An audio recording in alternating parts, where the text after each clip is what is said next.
Welcome to the Citizens Report. It's the 5th of June. I'm Robert Barwick and I'm joined today by Citizens Party leader Craig Isherwood. Welcome, Craig. Yeah, thanks, Robbie. In this week's Citizens Report, the hidden rot destroying Australia's great protector, and the market is broken, save the dairy industry. Now, as usual, what we're going to cover on this show is elaborated in more detail in our weekly magazine, the Australian Alert Service. So if you haven't received a copy before, you're welcome to call in on our toll-free number and order a copy of that. Also, before we get going, I just want to give a plug to a video we put up on YouTube the other day, which is my interview with Dr. Peter Brain from the National Institute of Economic and Industry Research on the importance of a national development bank. And it's really worth watching. He's an expert economist on this question. He's thought about it a lot for many years. And he's worth listening to because he was one of the few that didn't go along with the neoliberal consensus that took over Australia and brought us to the position that we're in, which we'll talk about a bit more in this show. So please take the time to watch that interview. We're going to play a clip from it that we didn't use in what's on YouTube. We're going to on a different subject today in this show. So, Craig, let's get into it. Yeah. The hidden rot destroying Australia's great protector. And of course, our great protector is the United States of America, right? This is how Australia's defining itself at the moment. And we've been very critical of that for a long time not because America can't be a protector, but because America's choosing to be on the world stage. And right now it is tearing apart with these protests that have erupted, and they're quite extraordinary from the death of this gentleman, George Floyd, a week or so ago. Now, we want to talk about a certain aspect of this, Craig, but I do, further to what I just said, you've got to make a comparison. There's, we cover it on the back page of the Alert this week, just the hypocrisy between, there's politicians in America now that spent all last year cheering the riots in Hong Kong, really brutal, vicious riots that destroyed people's lives over there, and they cheered them on as freedom fighters. And the same politicians are now literally threatening to send in the troops, send in the military to squash these riots in the United States, right?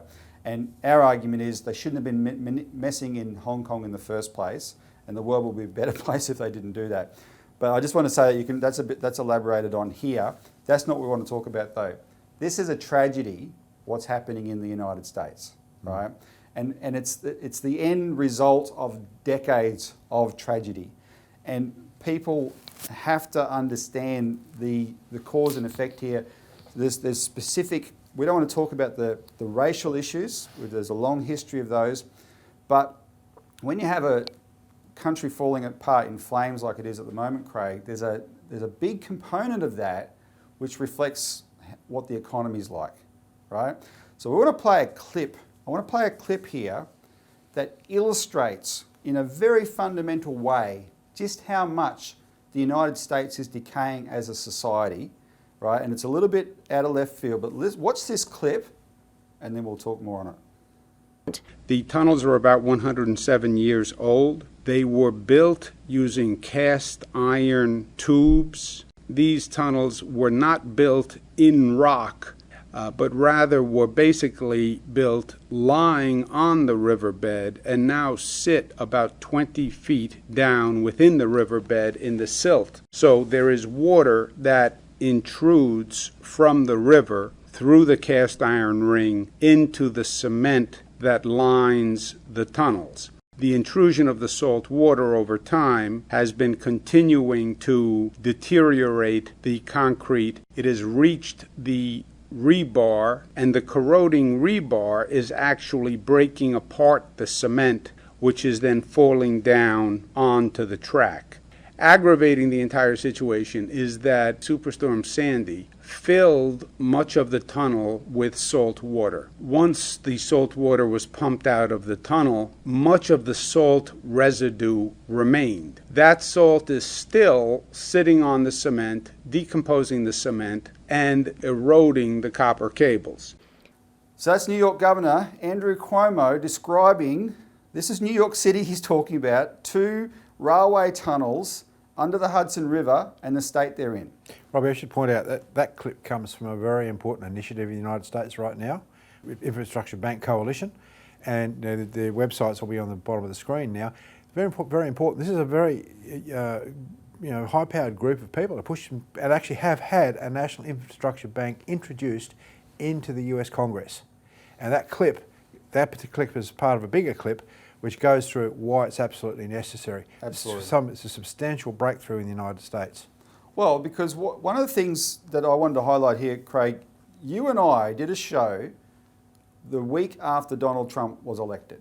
And we welcomed his election. And the reason we welcomed his election is because, not because of what he said about Mexicans or anything like that, but because he represents certain things he said that was a real threat to Wall Street.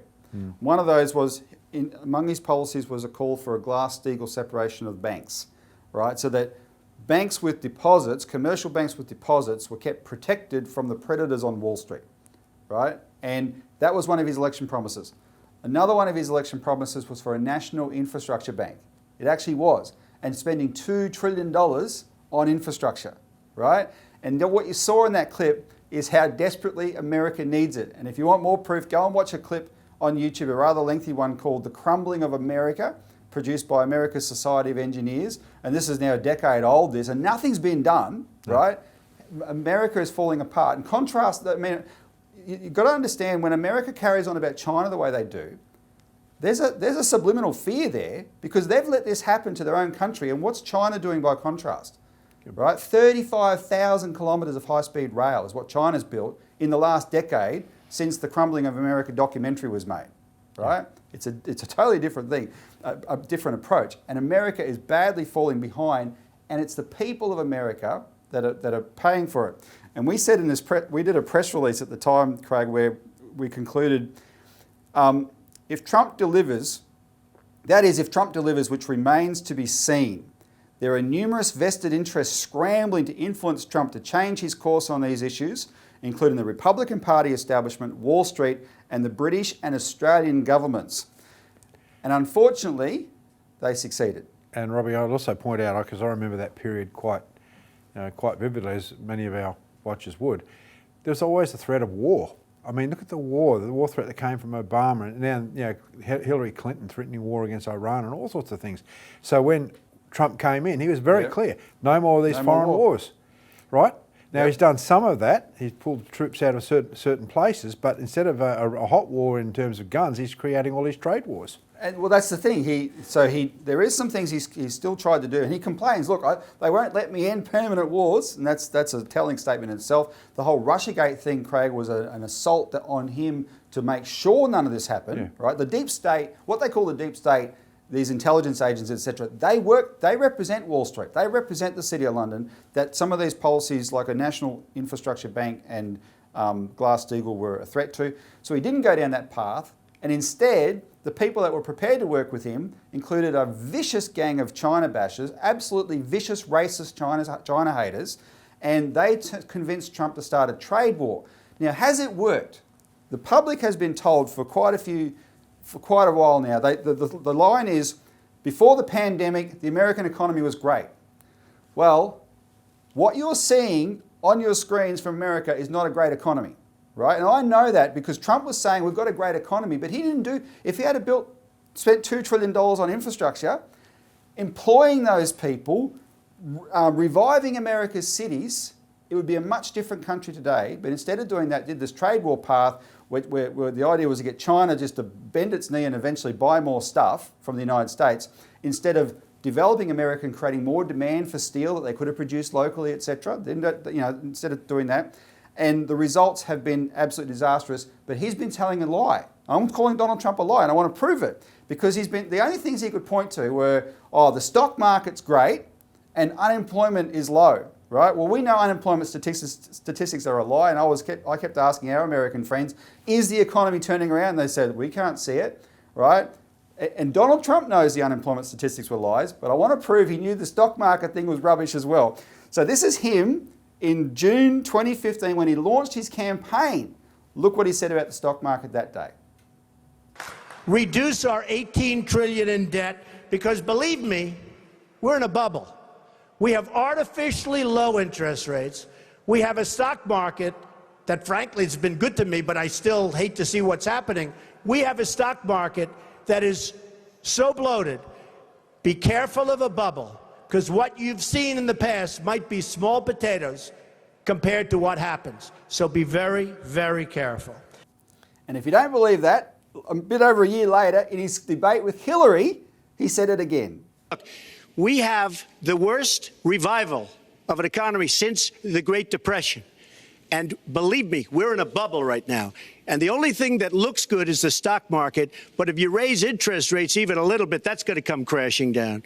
We are in a big, fat, ugly bubble. So this is something that how many times have you heard Trump in the last few years crowing about how great the US stock market is? A much bigger bubble than when he was calling it a bubble. So he knows that was rubbish. The path he was, in a sense, perhaps you could say, forced to go down hasn't worked. America's in flames. They've got to turn it around. Craig, what could America's cities look like today if Trump had have delivered on those promises for a national infrastructure bank? Well, today, Robbie, the American Society of Engineers is saying there's a $4 trillion deficit in infrastructure. And what Cuomo has made clear is that's the nature of not just New York City, but all over America.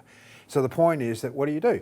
You create the equivalent of what Roosevelt did with the Reconstruction Finance Corporation. You create, in this case, as has already been created in the United States, you know, the National Infrastructure Bank, like this bill that's just been investment bank, right? Yep. Like it's already there. You've got a very high-powered group of people, you know, around the NIB coalition that have introduced this legislation into the parliament. You take that bank, and you literally issue credit into every local county area that needs projects done. That'll employ thousands, if not millions of people, more likely millions in the United States.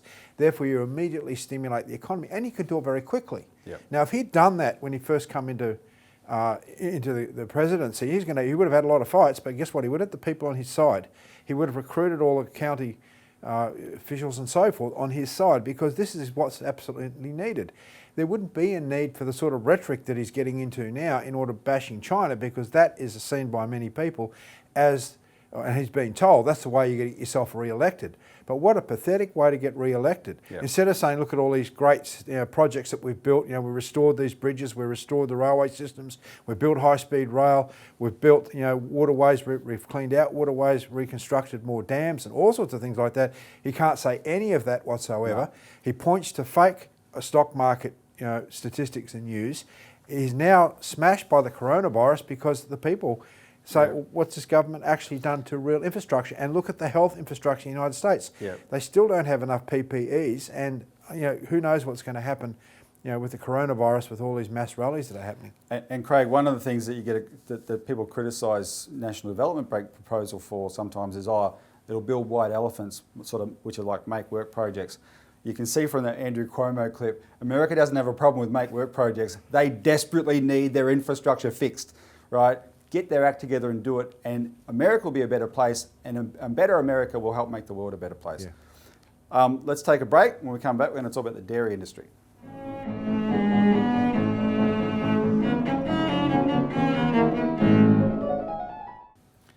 Welcome back to the Citizens Report. The market is broken. Save the dairy industry.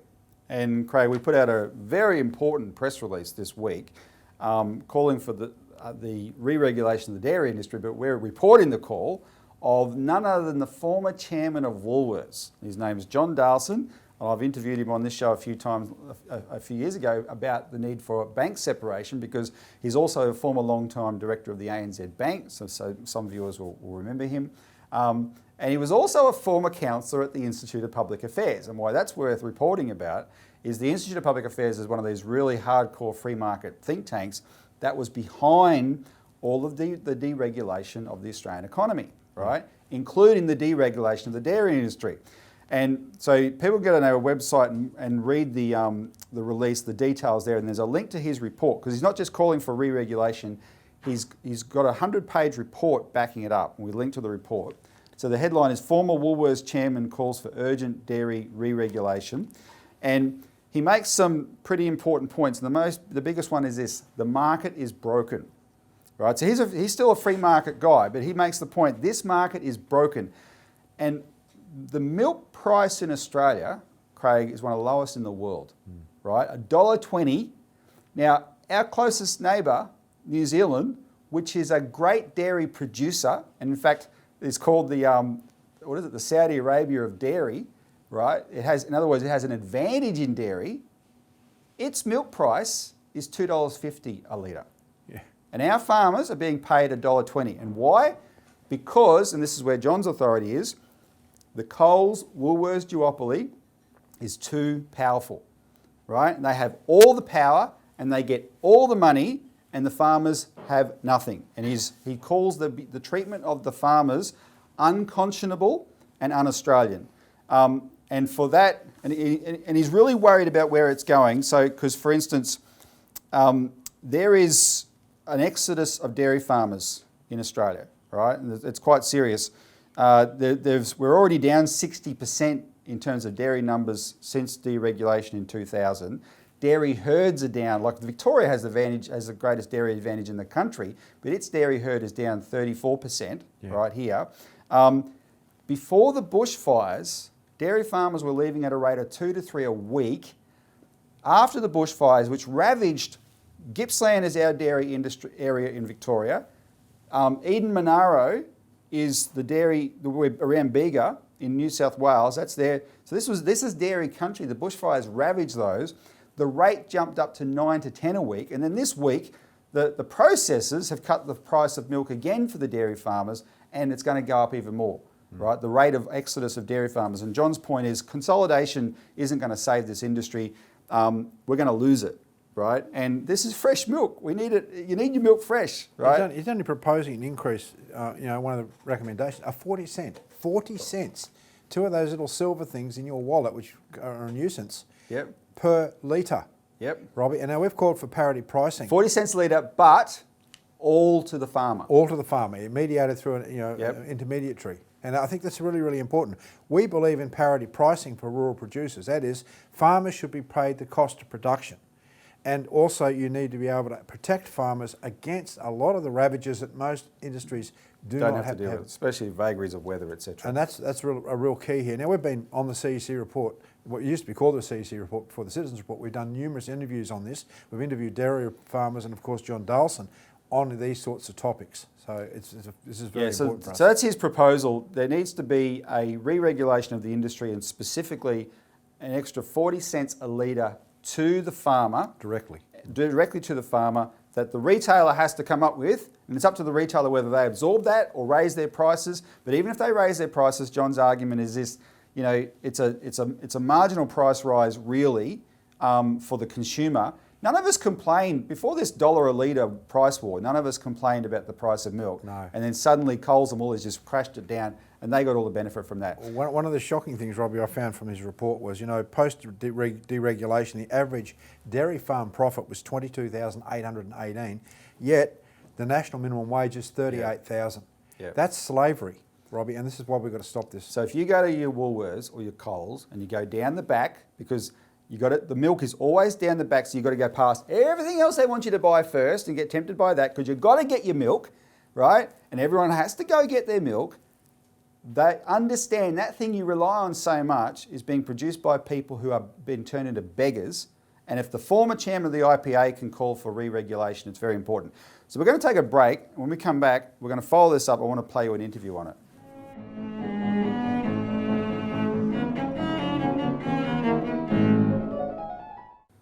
Welcome back to the Citizens Report, where we're saying the market is broken, save the dairy industry. And I referred earlier to my interview with Dr. Peter Brain on a national bank. I also asked Dr. Peter Brain a question about the way industry regulation used to work in Australia through production boards, including for the dairy industry, because there was a reason we did those, and all those policies were vilified by the neoliberals.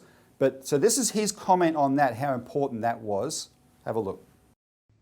Production boards basically it was, I suppose, a response to the Depression, where agricultural prices fell to very low levels. So what the idea was and prices fell to very low levels. So the idea was that what we needed was a market mechanism which prevented that from happening, and, if you like, led to orderly marketing outcomes. So production boards, basically, it varied across the range, but in its most comprehensive form, it's like in dairy production, set the quotas or the production quotas for how much farmers could produce, and it determined what prices they would receive. And production boards, or if you like, production boards for sort of things like grain, which was sold into an international market, more or less. The production board would be classified as a marketing board or something. Yeah, the wheat board. But it tried to do the same thing by more jawboning rather than financial incentives, rather than by decreeing quantitative outcomes. Now, obviously, no, we don't want to go back to a marketing board determining everything, but what we need to go back to is an industry development board, if you like, which intervenes where there's clear market failure in terms of these industries. Now, a clear market failure at the moment is, of course, the concentration of bargaining power on the consumer side, the big distributors, versus farmers on the other side. So we need to have something that intervenes in that process to ensure that the bargaining power of the producers is brought more up to speed and against the people that they are bargaining with. So that will certainly help on price, but there's a much bigger issue too than that. The bigger issue is there's a lot of issues that in the agricultural sector that an effective production enhancement board, whatever you want to call it, would be very effective. And that would be in the area of international market access, international market development, the response to climate change, funding local producers, getting them finance to fundamentally change the way they do things so they're more efficient and protected against these shocks which come quite increasing regularity against their production potential. They can get involved in a whole range of things like this to give the industry a focus, tell the industry they are that they are there to help facilitate, assist and resource collaborative efforts to produce a better outcome for whatever the agricultural industry is. And I feel that sort of comprehensive approach would not only be extremely good for morale and people's willingness to invest, but much more efficient in achieving outcomes in terms of productivity, scale, investment. In other words, get the best out of the sector. We're not getting the best out of the sector. So that's what Peter Brain said about this issue of the dairy industry and regulation more generally. Craig, this is something that we've got to make sure Parliament actually acts upon. Absolutely, Robbie, it's urgent. So, Craig, thanks for joining us today.